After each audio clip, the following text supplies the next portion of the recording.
What's up, everybody? It's your boy, Kruisin with Kris. Hey Kris, you were our only friend, and I know this is belated. We love you back.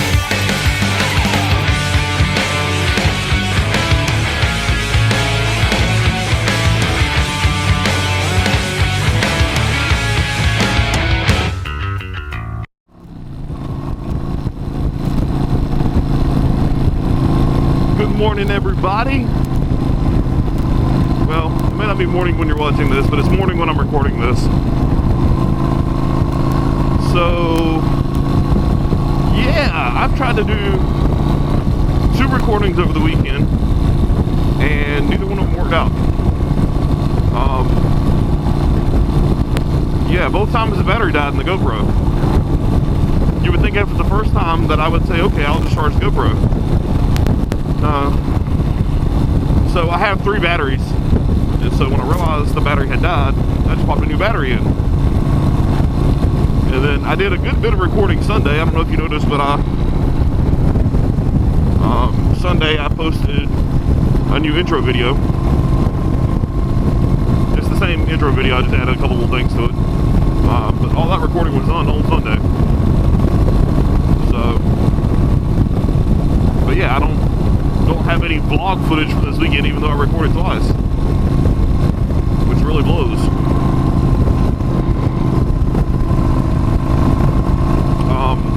And I did something really cool yesterday that I was gonna turn out for you guys, but it just didn't work out.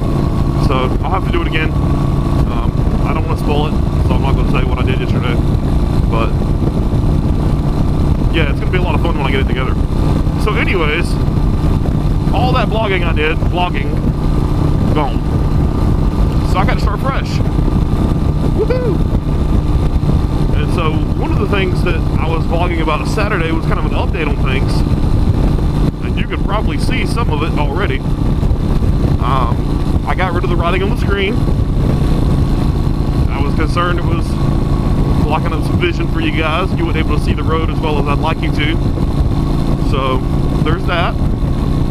The good thing is, from the recording I do have, I can see that you can clearly see through the screen.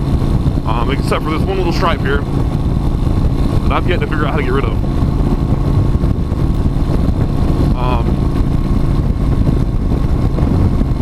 I got the peg somewhat worked out. This one over here is really broken, so I'm gonna have to order new pegs all around. But just the peg part, not the whole frame thing. I got the frame part worked out. That was really killing that running right over it. So, yeah, I got frustrated last night, got really mad, and those of you that know me know I'm not the most patient guy in the world, and I got tired of them slipping and sliding and moving all over the place and not wanting to hold, and so I just drilled a hole right through the middle of the bracket, right into the crash guard there, the crash bar, so it wouldn't move, and it's working like a champ. These things ain't budged. Now, you'll notice over here, which you can't really see it, my temporary fix for this right side was to flip it upside down. So what happened is the screw where the screw screws into the screw hole on the peg itself stripped out. And so it wasn't holding to the frame at all. I said, okay, easy enough fix. I got some JB Weld quick steel and put it in the screw hole, put it all around it, put it in there. It hardened like a rock. It wasn't moving. I was like, yeah, success, it worked. Until I realized that I had JB welded the piece in upside down, and so the peg would always, because these pegs are designed to flip up, the peg was wanting to flip down. So I was like, dadgummit, man, can't win for losing. And so, yeah, my solution, I tried several solutions, none of which worked. And that stuff is just on there. It ain't going nowhere. That JB Weld is not going to break for nothing. And so I said, forget it. I'm going to put it in upside down until I get another one in. And so I'm going to order that at some point this week. The only problem with it being upside down is it's a little slippery. My foot don't want to hold to it. So I gotta do some work with this one over here because it's I need to angle it back up a little bit and then change the angle of the peg itself so it kind of matches. That's a little better. So I just need to tighten it then.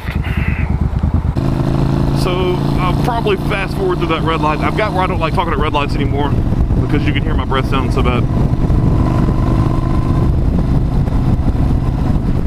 It's bad enough I just don't want to deal with it anymore. So yeah, you'll probably notice I just cut all that out.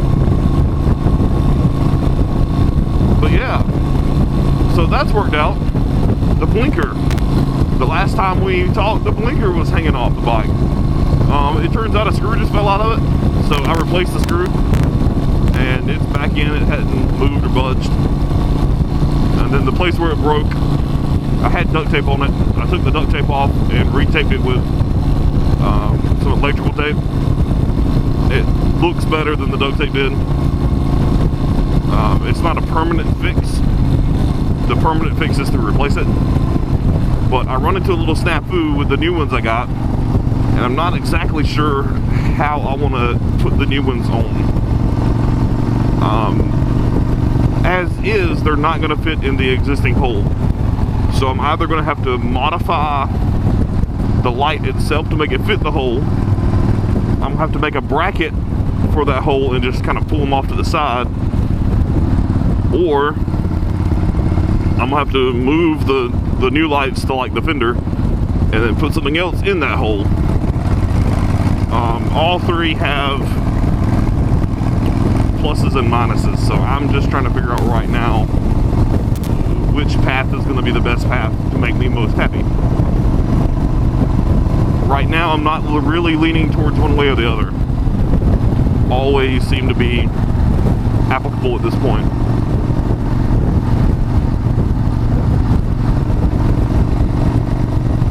He can wave, that little jerk. My favorite part of riding a motorcycle, looking to wave at other motorcyclists. And he took that joy from me.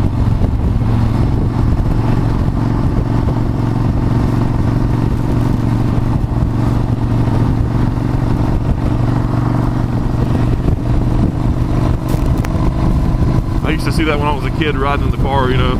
I just thought the motorcycle wave was the coolest thing ever. Always wanted to do it. And now I can. Childhood dream achieved.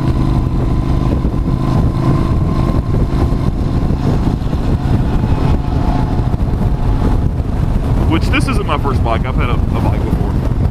So this is my second cruiser street bike.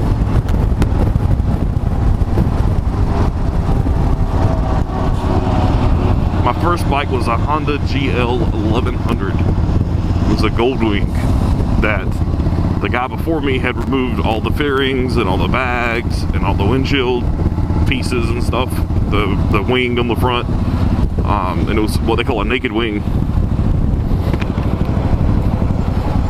Why are we stopping? The light is clearly green. But yeah, that was a fun bike when it run.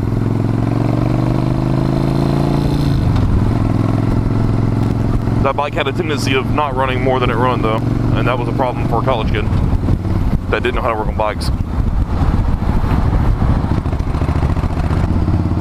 About to get on the big bad interstate. So I've learned that I can pretty well vlog on the interstate. It doesn't really affect the audio the way I thought it would.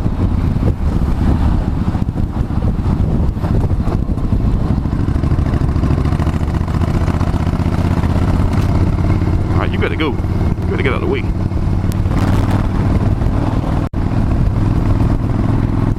Oh, you're gonna stay over here. I see. I see. I got you.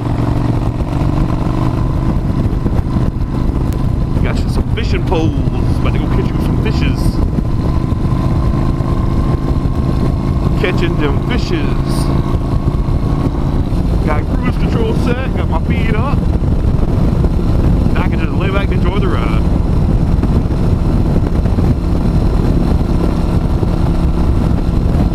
of leads me to the conversation I was having Saturday that I didn't get to record, the vlog topic, and that is my medical health.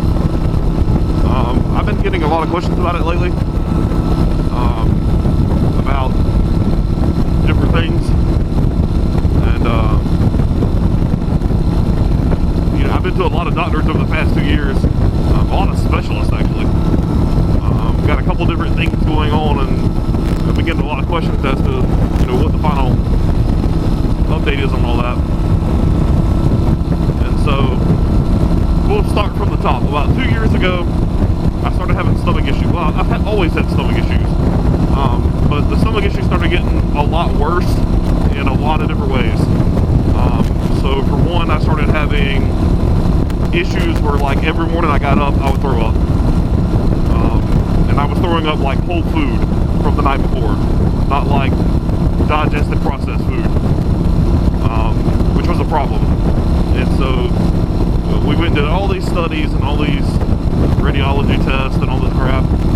And the doctor said, I'm gonna call it gastroparesis. And I said, well, why did you say it like that? Why did you say I'm going to call it gastroparesis? He said gastroparesis is a generic term that we use to label problems like this where we don't really know what the issue is, but we got to call it something. I said, okay, what does gastroparesis mean? He said it means that the nerves in your stomach are not triggering when a stimuli has been added. Meaning that when I eat and I get food in my stomach, the nerves in my stomach are not responding to that. And so I said, okay, what's the solution? And he said, well, we're going to start you on this medicine that's not FDA approved, because it has tendencies of causing tremors and shakes and stuff. And eventually we're going to wean you off of that, and hopefully your stomach kicks back in. I said, okay, cool, bet. So we started said medicine, and I was on said medicine for about 3 months. And so I went back to the doctor for the follow-up, and was actually doing really well. I wasn't having a problem with my stomach anymore. I wasn't waking up every morning throwing up. I was processing food, you can tell. Things were going well. Until I went to the follow-up, and the doctor said, okay, since things are going well, I'm going to switch you to this Canadian medicine. And in order for you to get this Canadian medicine, you have to have a Canadian prescription account. You have to pay for the medicine, which is cheaper than you would get in the United States, but you still have to pay for it there. Your insurance is not going to cover anything, and you have to pay shipping. I said, whoa. The last time we talked, the goal was to wean me off of this medicine. Why now have we changed the idea to you're going to be on medicine for the rest of your life? I don't understand. And he said, oh, I don't know. I don't know for an answer does not work for me. It does not bode well. I don't take it well, especially when you're a medical professional.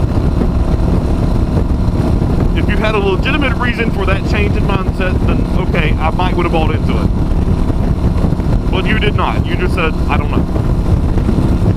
So basically you've labeled my condition with a generic term because you don't know what else to call it.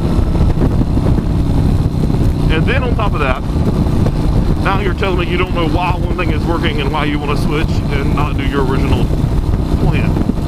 It didn't bode well with me. And so I said, this is not what we're going to do. I'm not going to come back to this doctor's office, cancel any appointment you got for in the future, and I'm going to wean myself off this medicine.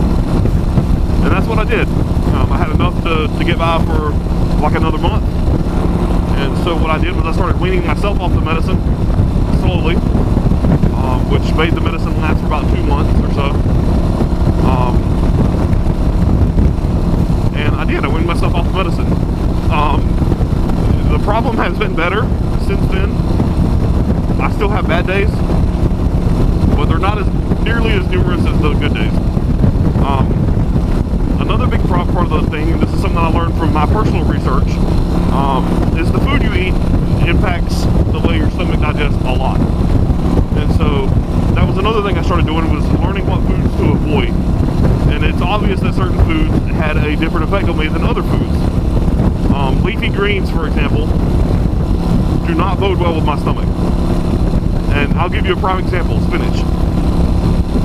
I cannot eat spinach, even though I can eat, well, I can eat in moderation, but I can't eat like a spinach salad, even though I love spinach. It's just a food I have to avoid. Like I said, I can have it like as a few toppings on my pizza or something, but even then I have to be careful. So that's the deal with my stomach.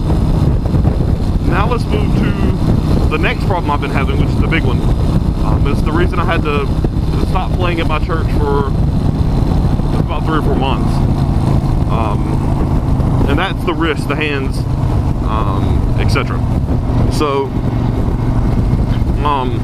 I lose feeling in my hands, sometimes from my elbow down, most of the time from my elbow down, in a matter of like seconds. I could be doing something basic and simple and just lose feeling. As a matter of fact, like half my hand right now is already numb. And it's both hands.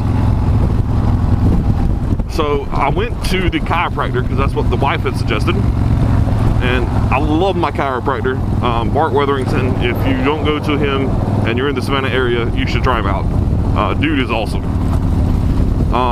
But we started going to him to have him take a look and see what's going on. And so we did some x-rays, and he said, it looks like there's a little something in your neck that's misaligned. I can align that up, no problem. I said, cool. I said, is that going to fix the hands? He said, it's very likely it will.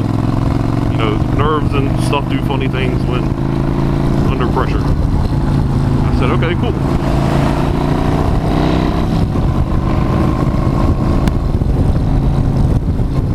And I'm going to jump over along this guy because traffic is no fun.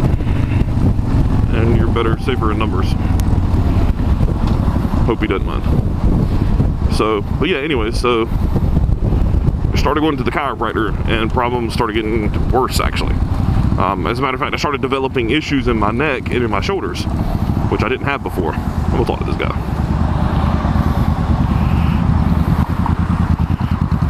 Nice bike.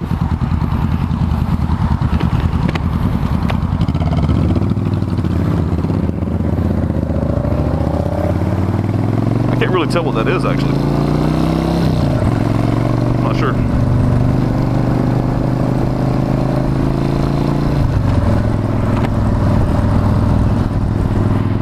He may not want me in his line, but it'll be alright. Like I said, we're safer numbers out here on the interstates. So anyways, I started having big issues with my neck and shoulders and whatnot. And the more he adjusted and moved and cracked and fixed, the worse the problems got. And it got worse and worse and worse, to the point I couldn't even like turn my neck to see in traffic. It got really bad. All this happened before I got the bike. And so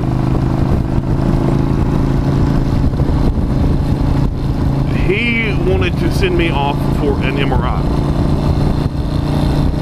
The insurance did not want to approve said MRI. And so I had to fight and fight and fight with my insurance to get them to approve the MRI. I ended up having to go get my general practitioner involved. He had to get on the conversation with the insurance. The conversation come down to, if this does turn out to be a structural injury where he's got a vertebrae pushing in on his spine and it causes something permanent, then the insurance company will be held liable for being sued. The insurance company did not like that at all, and all of a sudden jumped into action. And so we got the MRI done and taken care of. The radiologist said there's nothing wrong from a spinal perspective. This floored both the chiropractor and the general practitioner. Both just knew that something was going on with my neck. So they both referred me to a neurologist to do a second opinion on the results of the radiologist. So I went to the neurologist,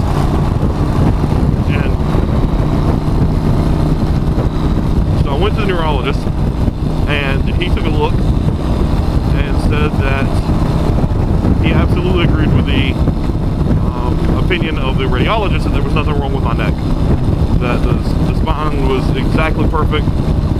There was no impingement upon the spine and the spinal cord or the column. nothing wrong there. He said, but you know, it's obvious that you can't even turn your head, that something's going on. And so I decided to temporarily stop going to the chiropractor because I was in a lot of pain at that point.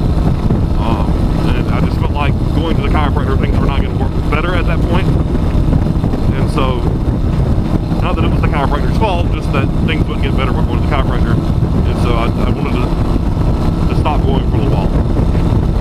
And so the neurologist said, you know, this kind of sounds like lead poisoning. And my face turned white for a minute. And he said, whoa, wait a minute, what's going on? I said, well, you know, I'm a musician and I do all my own electrical work on my guitars. And I do all my own soldering and whatnot, and I have for years. As a matter of fact, about a year ago I quit a job where I was doing soldering full time. He said, okay, well, solder doesn't have lead in it in the United States anymore.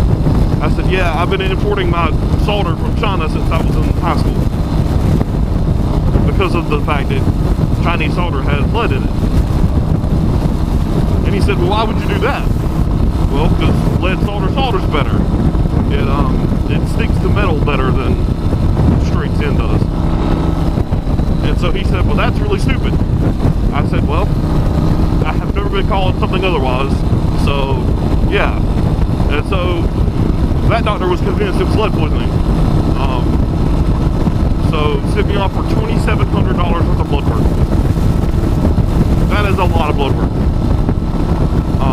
And so I got the blood work done and had to wait like 2 months for the stuff to go back because the blood cultures for lead poisoning takes forever. And so the blood work come back and it was not lead poisoning. It was not mercury poisoning. It was not any kind of poisoning. As a matter of fact, my blood work come back and he said, you look like a healthy 26-year-old with blood work, other than my cholesterol being out of whack because I'm so big. And so we said, okay, what's next? And he said, well, let's just try doing a carpal tunnel test and let's see if the problems are related to this one. I said, okay, let's go for carpal tunnel. Now, the thing with carpal tunnel is kind of what I assumed was the problem to begin with.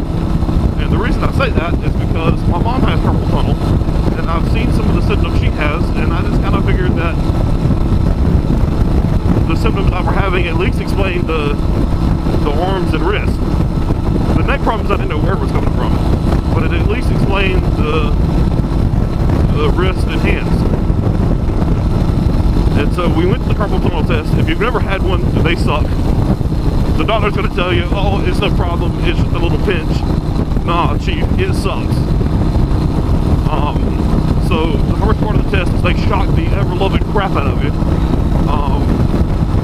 in several different places with electrodes on the top of you, like at the upper part of your arm, at your elbow and at your shoulder, and then with another electrode at different points on your hand.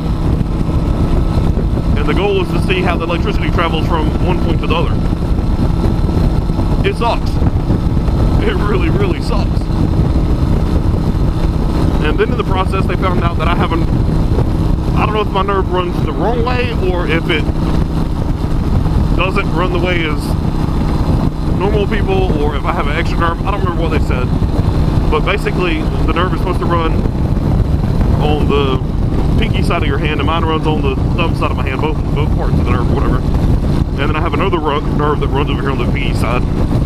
He said it's odd, but it's not uncommon. Not extremely uncommon, you know, it's not standard, it's not average, but it's not unheard of.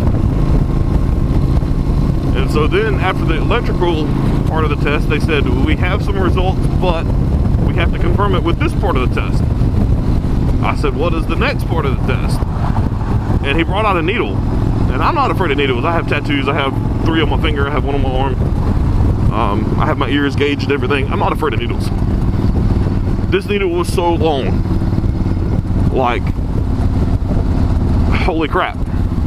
And then the dude says, yeah, I'm going to hook this up to electricity and we're going to test that electricity inside your muscles. You're going to do what? So now I'm getting poked and shocked. So I didn't really get shocked on that part. I did on the first part. I got the crap shocked out of me on the first part. On the second part, you don't get shocked so much. But they stick these needles in, and sometimes they have to stick them in and remove them, stick them in and remove them, stick them in and remove them, dig around a little bit until they find the right spot. But basically, they're sticking these needles inside of your muscles. Don't you pull out. They're sticking these needles inside your muscles. And then, so like I've got one in my forearm, for example, and then you have to flex your forearm, that muscle, in order to get the electricity flowing through your muscle so that they can read it on the computer. Yo, that crap sucked. Yeah, that was a whole different level of suck. That crap hurt. So we got through it. They did, I think it was 15 different spots on my arm with the needle. The electrical part they did on both sides. The needle part they only did on my right side. And it sucked. But anyways, so we got that done. And he said, I can go ahead and tell you the results, because it was a neurologist doing the test. He said, I can go ahead and tell you from the results you have carpal tunnel. He said, but you only have it in your wrist. You only have it in your wrist. You don't have it in your, it's actually called some belts in your elbow. He said, you don't have it in your elbow. He said, it's only in your wrist. He said, it's interesting that you're getting numbness from your elbow down. He said, but, you know, it's not unheard of. So, that's what we have assumed it was. Since then, I have not been back to my follow-up with my first neurologist because I didn't have money for the copay at the time.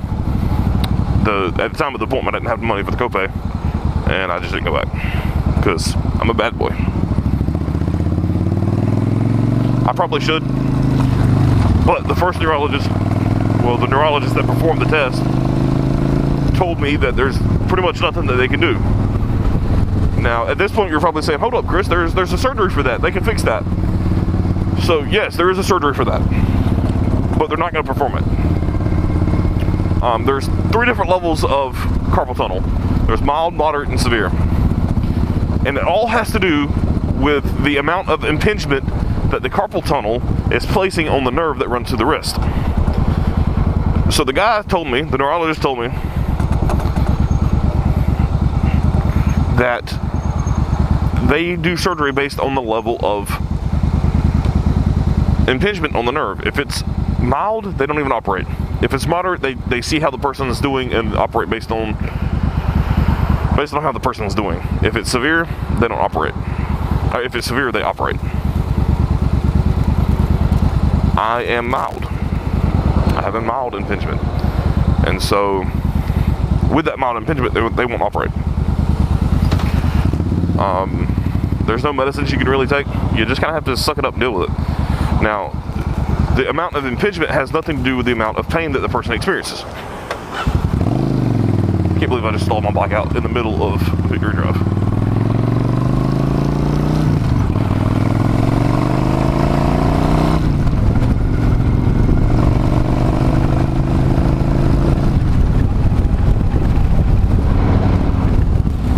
So yeah, the amount of pain you experience has nothing to do with the amount of impingement of the nerve by the carpal tunnel. So, I am in lots of pain, lots of numbness, but they're not going to operate. You can take a person that has no pain, no numbness, and doesn't even know that he has carpal tunnel, but has a severe impingement, and they'll operate on that person before they operate on me. It is what it is. I didn't invent the system. I just have to live with the system. And so when I got that result, that's when I got the bike, actually. I found out it wasn't nothing on a blood level. I found out it wasn't nothing on a structural level as far as my back's concerned. I've been wanting to bike for a while, and I said, you know what? I've been holding off on doing things I wanted to do for long enough. I'm getting a bike. And so I got a bike.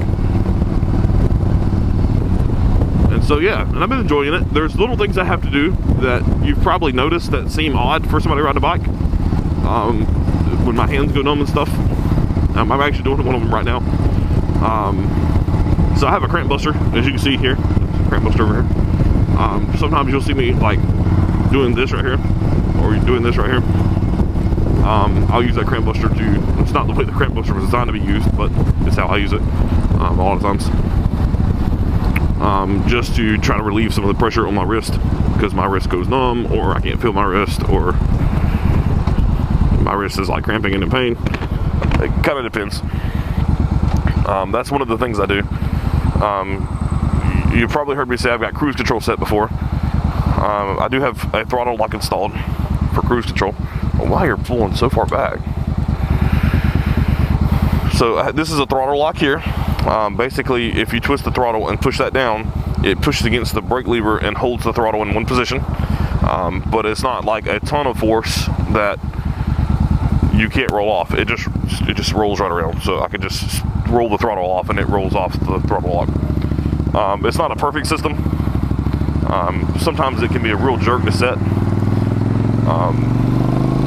to get it just like right where you want it. But I've been learning the tricks and whatnot, and kind of figured out a few things. You know, if you're on a real long ride, like an hour with the throttle lock on, eventually at certain points it will start rolling off itself. It's not a big deal. You just grab the throttle, roll it back on, and you're done. A lot of times I'll still have my hands on the bars even though I got throttle lock set. Sometimes I won't. Sometimes I'll ride with my right hand on my lap or something. It kind of just depends on the mood I'm in. So that's one thing I do that helps. These grips actually help a lot too, because they got the rubber pieces on them, so I don't have to grip so hard. It's real comfortable. It's squishy. Rubber. Woohoo!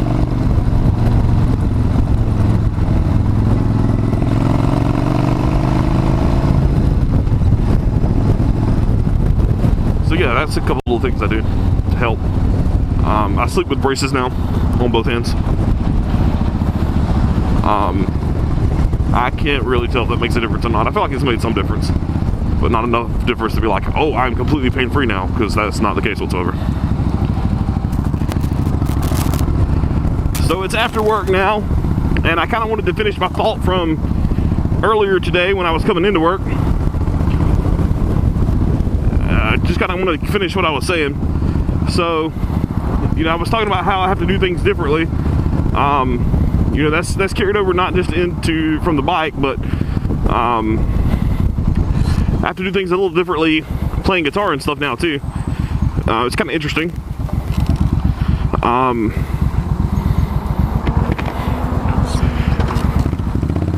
By the way, we're on Skidaway Drive here. We're going to see a buddy. He just got a new bike, and I want to see the new bike, so that's where we're headed. Yeah, so the different things I have to do on guitar now. For one, I can't play for long periods of time, which is different for me. I used to play for hours and hours and hours on end. Can't do that anymore. I have to be very deliberate in what I do and how long I do it. When it comes to, I do play at my church. When it comes to playing at church during rehearsal, I do not practice everything. I practice just bare minimum as to what I can get away with. And so, you know, like lead lines and stuff I'm playing, I practice that stuff. If there's a chord change or something that's kind of funky, I'll do that, but otherwise, I don't really do anything else.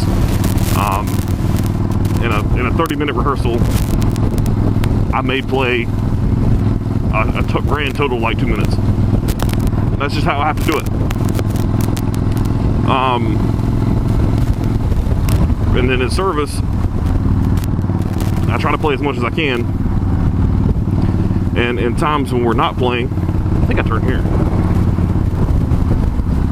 In times when I'm not playing, like somebody's coming up to talk or whatever, usually I try to put the guitar down if I can. If I'm not going to be playing like another minute and a half or something. Yeah. So yeah, that's kind of how things have changed since the carpal tunnel thing has emerged. I don't know what caused it, but like why all of a sudden out of nowhere I've got carpal tunnel problems, but I've never had problems with it before. But I do, and I kind of taken the mentality that, you know, I can lay down and say life sucks and it's never going to get better and I can't do anything for the rest of my life. Or I can say, screw it, I'm going to have to figure out how to do the things I like to do anyways.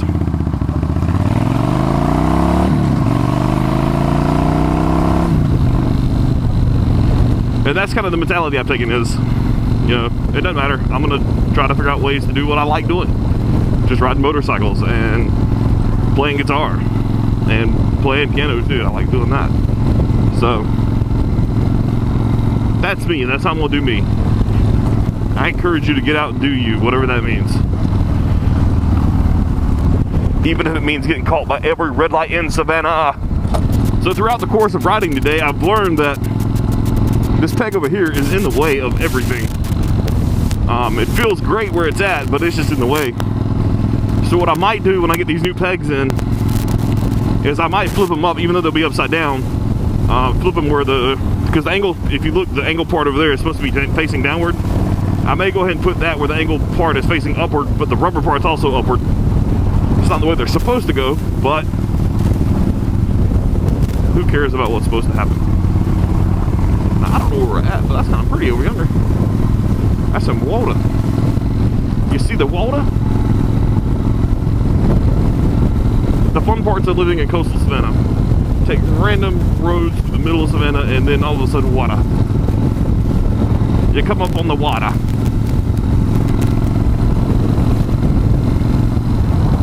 This road's got some curves to it too.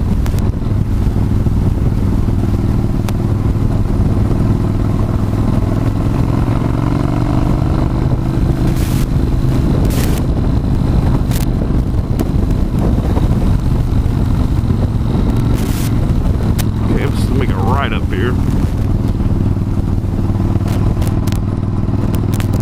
Riverview. We did that job. Alright guys, but for real, I'm calling it here because this video is already probably long as crap. So peace, love, and axle grease. Y'all guys stay safe out there.